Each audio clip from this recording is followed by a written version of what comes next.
The first item that we will discuss under new business is for discussion only. If the clerk will please read agenda item 250756. 250756, an ordinance authorizing the 2025 Voluntary Reduction in Force Incentive Plan. So again, this is, we're not going to take a vote on this. This is for information so the council is aware what the administration is doing with respect to voluntary reduction in force incentive plan. This is similar to what was used the last time the city had to take this path to adjust their budget. And primarily what we're looking for tonight is consensus for us to enter into discussions with our collective bargaining units. And I'll let the Chief of Staff give us an update. Good afternoon, Council. Thank you, Mayor.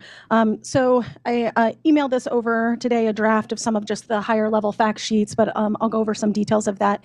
As the Mayor said, we're looking to kind of just take the next step with this. In 2011, this plan was drafted by some sort of a legal team. I'm not sure if it was outside or inside council, but that being said, I don't believe it ever did come through council, but we felt, and our legal team felt, that this is something that should come through council once we have the fully developed plan. We recognize that the general fund is, tens of millions of dollars in deficient so far, and we're taking many different actions in order to reduce costs. One of those is offering a voluntary reduction in force plan. This plan, the staff personnel make up 69% of the general fund, if you remember from the budget presentation. We are looking to, because our staff is highly valued, makes a huge difference for the service that we provide to residents in Aurora. Many have provided, decades and decades of service to our city. This all comes at as a very difficult decision, not only to our staff, but I'm sure all of you. We want to try to provide as much dignity as we can, allow people some soft landing in order, if they so choose, to separate from the city due to this incentive plan. Details were outlined. We're looking at 2 months or 8 weeks of pay, 8 weeks or 2 months, technically, of insurance right now to allow people to find other positions once they separate from the city. This is currently budgeted in the 2025 budget because we had all these positions budgeted. If the timing is right, the only cost that is not budgeted that we may incur is paying out people's PTO that they have accrued over time. Now, I will say, as part of the budgeting process, PTO payouts always have to be part of that budget because anyone could leave at any time and we'd have to pay that out. So that being said, we're formalizing a plan. Really, before we can finalize it, we need to have these discussions with all our collective bargaining units, and that takes a sit down with each to go through this, see what they want to add, and then we would come to you for a final vote on the plan, which we're hoping to do on the 14th. But I wanted to get any feedback at this point, direction, and see if there is consensus, and I appreciate any of that. Thank you. Discussion, Alderman Franco. So I got a question. We offer these buyouts. Some people take them. Is our goal to keep those positions open, or we're going to hire somebody in the future? Wouldn't we want the experienced people to stay as opposed to bringing in new people to fill in those positions, unless we truly feel that we don't need those positions? But if we're doing it for financial reasons and we get rid of experience, and we buy them out, we pay them, and then we bring in somebody probably cheaper, maybe because they're brand new, who knows? But are we really making any headway? But I know we certainly could lose experience because that could be a downfall. So I just want to know the big picture, what we think, in addition, we may accomplish with this.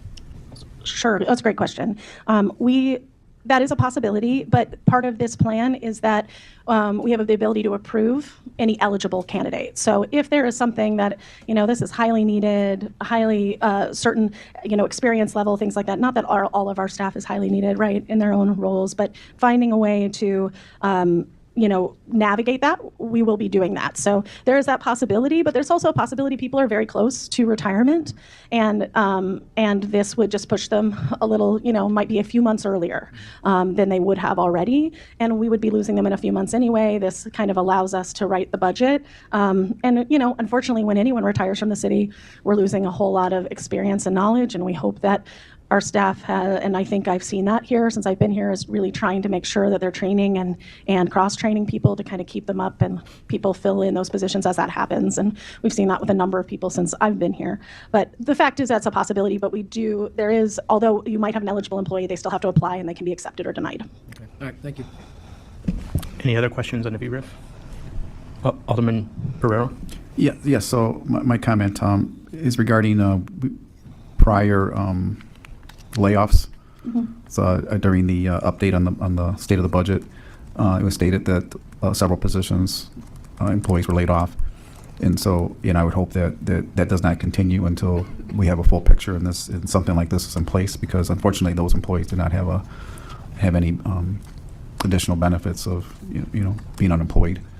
So That is not necessarily accurate. Everything is on a one-by-one basis as far as those go. Yeah, so they may have had some additional but negotiated we're not benefits. privy to that. So just Right. in So general stating that it'd be nice if no more layoffs occurred until after all this is in place. I think the plan is to get this all in place and offer this, so we can offer this to employees, absolutely. Alderwoman Bade? Thank you, Mr. Mayor. I know we are going to negotiate, so will the employees be given a chance to discuss any pay cuts or moving to different departments or furlough as part of, I'm not talking about the retirement, people who are close to retirement, that's a different thing, just other people. So each department was asked to come up with a 20% decrement list, and that was submitted last week. So part of that could be furlough, could be other things. As far as that goes, we do have a pay plan that you all did vote on that is part that we have to stick to. It would be a reduction in title to move down the pay plan. That is perhaps a possibility, but I think, we do not probably have the timeline to negotiate with every individual employee, but at a departmental level, that it can be a part of the conversation. We sat down today for the first time with the decrement list with finance, so we didn't even get through one department in the time we had. So we're going to be spending a lot more time over the next several days to go through that and then having conversations with each department about them before we make any decisions. So I want to just add a little element to that. If somebody volunteers to leave, what that will do will open up a position, right? So instead of going outside, if it was deemed that we need to keep this position, we might look at a lateral transfer instead of bringing someone new in to prevent that person. It's going to depend. Each situation is going to be different, and we have no idea which employees may or may not take this voluntary option. Okay. Does that answer your question? Yes, it Between does. what she And and- I also wanted to, Alderman Franco asked that question, but I again want to reiterate, if we are eliminating some, if people accept the severance package and we are trying to save money here, are we also going to eliminate some of the positions as part of savings? That is part of the decrement list process that Okay. each department has done. Yeah, Okay. So that position will be eliminated and not just correct, refilled. Okay. And another question I had was, if we feel comfortable after seeing the budget, based on we are hearing that we have been saving in different departments and different places, if we feel comfortable, will the people be given a chance to reapply, and will they be given preference for these jobs if people choose to? So to be very honest with you about the state of our budget, I wish that we had most likely that opportunity, but I don't think that is reasonable. I will say in the 2011, as written, that people could not reapply with the city within 2 years. That took the voluntary plan that came with that, although that doesn't, and correct me HR, please, if I'm wrong, that doesn't preclude someone that had a non-voluntary layoff to reapply with the city. And it'll be very nice if we can see the amount of saving that we had in 2011, if we can get estimate number and how many people were. I think, I'm not sure. I know in 2009, 10, they laid off 100 employees.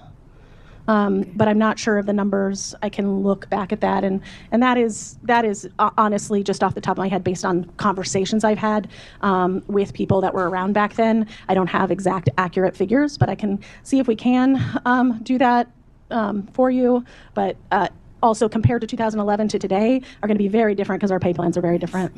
And so the 20% you mentioned is for public safety and critical services too? Say that Is again. it- So you mentioned. We've that- asked all departments to come up with a list. That doesn't mean there'll be 20% cuts per department. We're asking them just to come up with a list, and that's after we did the first round of cuts already. And just so one last question, maybe for now. Do we have an estimate? I read the document, but do we have an estimated number we are expecting to save here by doing this? we would not for this. we could have goals, but we have no idea until people apply what we would be saving, because one person's role might save us one thing, while another person's role that's been here for 20 years may save us something else. So it's very hard to say. Let the record reflect that Alderman White has joined at 4:15 p.m. Any additional questions? Maybe later. Not for now. Thank you. Alderman Nunez. Thank you, Mayor. So I'm looking at the eligibility bullet points. Where do employees that are on any sort of paid leave fall into this whole program? I think that's a great question. As far as I would imagine, as long as they meet the other eligibility requirements, that they can still apply.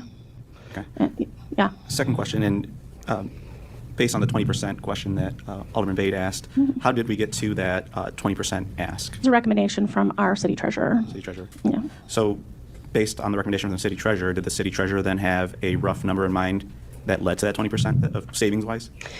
So we were looking at overall, after we did the first round of cuts, we were looking at what we still have. I know she's actually, when we were looking at the decrement list, I asked for that number. She didn't have it on hand, but I can get that to staff. I mean, there's so many things that go into this. So we know that we're looking around 30 million, but that's before any of 3 bargaining contracts, before the decision packages and capital improvement plans that we were looking at. So, there's a rough number, but also there are times in which, for example, there are unfilled positions at the city, and although that's budgeted, if someone's not in that position for several months, we have some savings there. So we're trying to be really careful that we're taking all of those factors into consideration, so we don't have to take deeper cuts than what is necessary here. So again, the 20% is just an exercise. Obviously, we hope to make it as painless as we can, but there will be some unfortunate it's just, I don't know, personally, it's a very difficult thing. Absolutely, and I just asked because as we have these conversations, I'm sure it's uneasy for everyone involved, Absolutely. every department. And so I feel that if there was a number that was reached, I feel that all city employees deserve to at least understand how that number was achieved. So that's why I asked. Yeah, and we will be having on October 6th and 7th, we're doing 3 separate town halls for our employee with the mayor and our finance team to go through some of those numbers, be able to ask questions, really walk them through that, because I absolutely agree. Appreciate it. Thank you. I just want to add on to the 20%. As she said, it's an exercise. It's not it's a little more than the number that we have to get to, but also consider that each department is different in size. Some are, at 20%, they're looking at a $70,000, $80,000 cut, and some it's millions, depending on the size of the department. So it could impact, losing one person in a smaller department could have a greater impact, and they might be able to save in a different manner. But it'll be taking all that into consideration, and I think that to Alderwoman Bade's point, we're going to try and do what we can in other departments first before we reach public safety. I think everybody understands that that's an important piece and a necessity. So we're looking at the very basics as far as what's needed versus what's nice to have as we make these decisions. That add a little value statement to the priorities. And just to add to Alderman Barrero, some of the exit packages have been 4-week or 6-week packages already. If we do make any similar decisions, we've made sure that in the near term before the VRIF is approved, because we don't know if it will be approved, we don't know if it'll be signed off on by the unions. We just don't have that. We'll make sure to take that into consideration. Because each union separately can choose to accept or deny the plan. Yeah. Anybody? Let me get Alderman Seville and then come back. Yes, thank you, Mayor. Just in comparison and what the city went through and the administration went through during the Weisner administration, and Dan can directly address some of this as well because he was working during the Weisner administration. But during 2009 and 10-11, as was mentioned, we did have a voluntary force reduction. There were incentives given for people to resign. There was a consolidation of responsibilities with a lot of positions with people. There were layoffs ultimately. Some of the positions went to part-time, and then some of those people that chose to go to part-time after the city came out of that Great Recession, they were promoted again to full-time. So that's an option as well. And I'll give you an example of what we went through. Today, the Historic Preservation Division is still not up to speed to where it was prior to the Great Recession. They had a larger staff. We only have a part-time person there today. And the historic districts are reflective of that. Which is a shame, representing 3 historic districts. But the sacrifices were made all around. And employees in some cases were asked to do more. We understood, the good jobs that they were doing and the responsibilities that they had.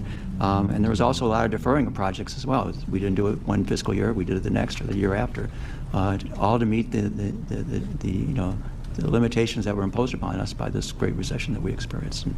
And I think I would agree with what you said and what Alderman Bates said too. Let's look at the first responders kind of last here. I think that's important for our community and the type of level of service that the city and our constituents expect. So, thank you. Alderman, any other aldermen that haven't spoken? Alderman Franco. So I just want to I'm glad you mentioned that, Mike, about the public safety. We take 20% of public safety. Let's just use the police department. That's $20 million. Their budget's around $100 million. Their $100 million budget is the sweet spot proportionally nationwide for other municipalities what their police department costs based on their budgets, 19%. So that seems like a huge hit. So I'm hoping going forward that 20% is, we have to show our values. And I think that 20% would not necessarily show our values, because I think you have to value public safety over other things. So if we got to go a little bit lopsided to keep our streets safe, I hope we take that in consideration, because I don't think a cut across the board is really what the people in the city of Aurora are going to want. $20 million out of police budget, if that's 20%, is a big hit. So I think going forward, I hope those numbers are flexible. They don't have to be exactly the same, because some things we have to value more than others. Because as I said before, government's responsibility, number one, is keeping us safe. So if we're going to say that's the same as property standards, as engineering, everything else, it's just not. So I hope going forward we take a look at that, because I think that's pretty important. I'll just reiterate that this was an exercise. We just gave the equal exercise to every department. That doesn't mean that we're, you're correct, the police are our largest portion of our budget in the city of Aurora. I don't like to think that one thing is more important than the other. Lots of people, especially hear that and are probably hurt. And I want to say there's value in everything, but certainly clean water, safe communities, making sure that we have people responding to emergencies and health issues, all of that is, of course, extremely important. We want to make sure that our necessary city services and whatever else we can afford happens. But there's a lot of difficult decisions for all of us ahead. And I'll just add on to that I am more than happy, the city is more than happy to reopen the contract negotiations, because there was a very generous package during transition that went through that offered a 4% increase over the course of all 4 years, plus a very lucrative longevity agreement that was entered into during that contract negotiation. There's been very little interest on the union side to negotiate, but just to reiterate publicly into the council that the administration is more than willing to reopen those negotiations. Alderman White. Thank you, Mayor. I apologize if this was brought up before I got here. So it says in the document that you hope to bring to us a council a finalized plan by October 14th. Mm-hmm. So with that, between now and the 14th, my assumption is you would go to the unions and speak to the unions and get a consensus. First question would be, what would happen if there's pushback and you don't come to that agreement by that October 14th deadline? Is there a reason why it's the 14th? Because it's the next city council meeting, because we're in the fifth week, to be frank with you. Okay. But, so we want to hear from the union. They're valued members of our team, right? And because we know that they can accept or not accept this, we want to get some feedback on it. We would have to do that anyway as part of this process. That's why I wanted to introduce it here, wanted to go to the unions. We're going to do what we can with their feedback, but then have a finalized plan. At that point, we're not getting them to say yes to the plan. We're just trying to hear and listen and then put what we can in the plan. We'll come back to you. Then after it's voted on, we go back to the unions and they vote whether they accept it or deny it. Because they can't vote on it unless it's something that you have signed off on. Got it. Okay, so then second question is, the finalized plan would essentially look like the draft, just with definite numbers, or what would that? No, it's about, like? the draft document that I have is like 20-page document or something like that. It's a fancy legal document. It's a legal document. Okay. This is a 2-page summary. Got it. Understood. Yeah, these are high-level points, so you have a general idea, but it's still in draft form. Legal's still working on it, so. Got it, thank you. We'll make it complicated, don't worry. Any other questions before we move to public comment? Alderwoman Bade.